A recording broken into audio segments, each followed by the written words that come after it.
How y'all doing this evening?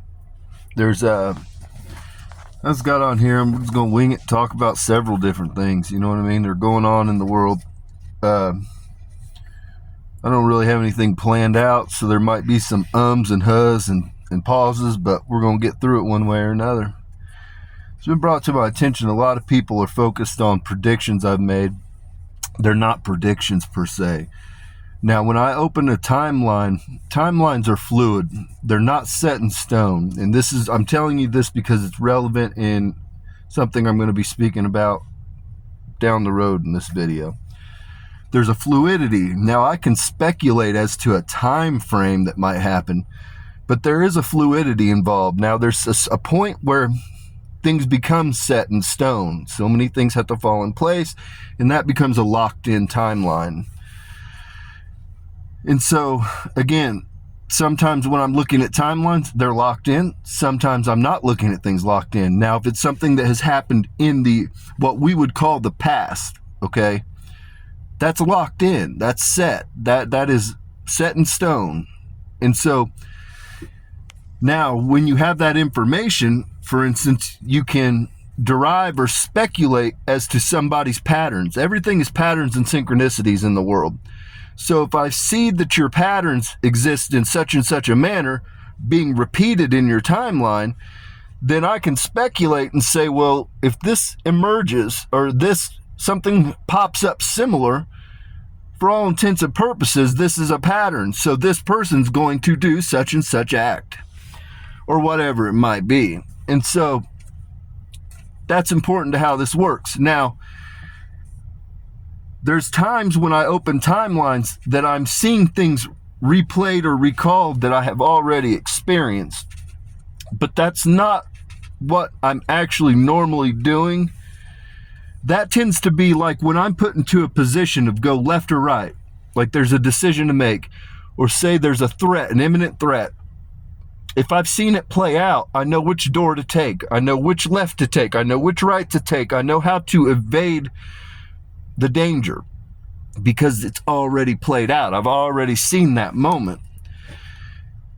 And so a lot of times that comes through kind of more psychic and premonition type stuff where I've seen it per se in a moment. A lot of it comes to me like deja vu, gets me heavy. I don't dream per se. I do very, very rarely, and it's normally in a download sense. And the reason is I'm not allowed to dream because I sit over judgment. And so your mind, it files all of the horrible things that you see when you enter into that deep sleep state. And so I'm prevented from going into that.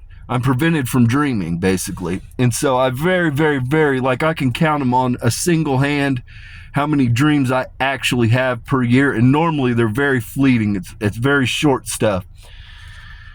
And it's done as a fail-safe to protect the psyche, basically. And so with that, I'm going to jump over to, I like to try to give people their roses, and I'm in the business of trying to lift people up.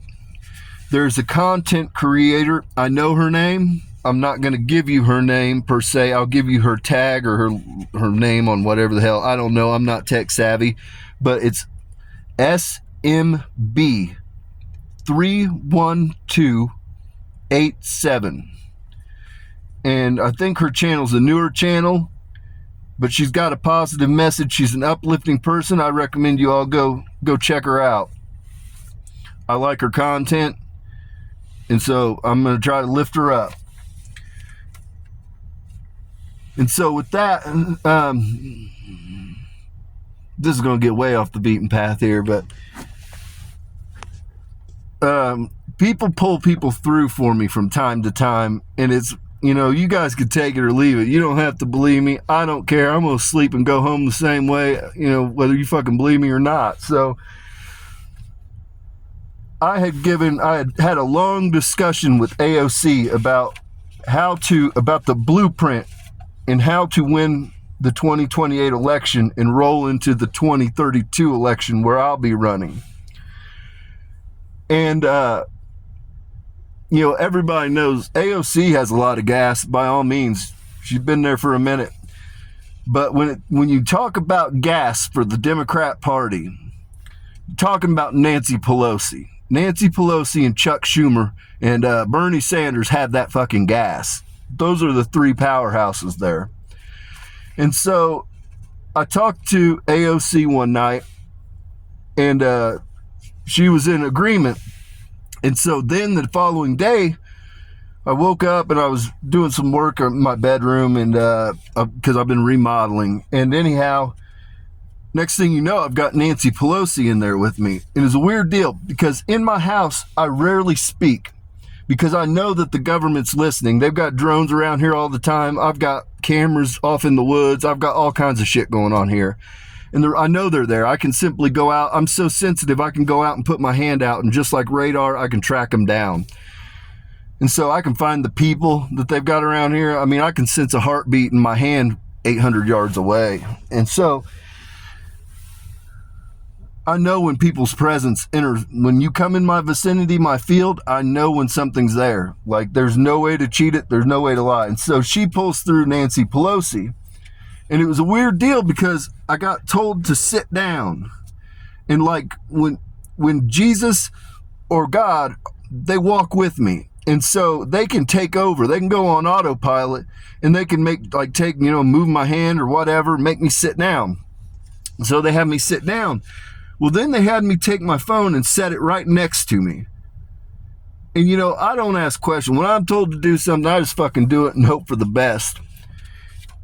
And the phone just sitting there, I turned off, I had music on at the time, so I shut the music off. And I sat in this chair, and Nancy Pelosi and I talked, and I gave her the blueprint.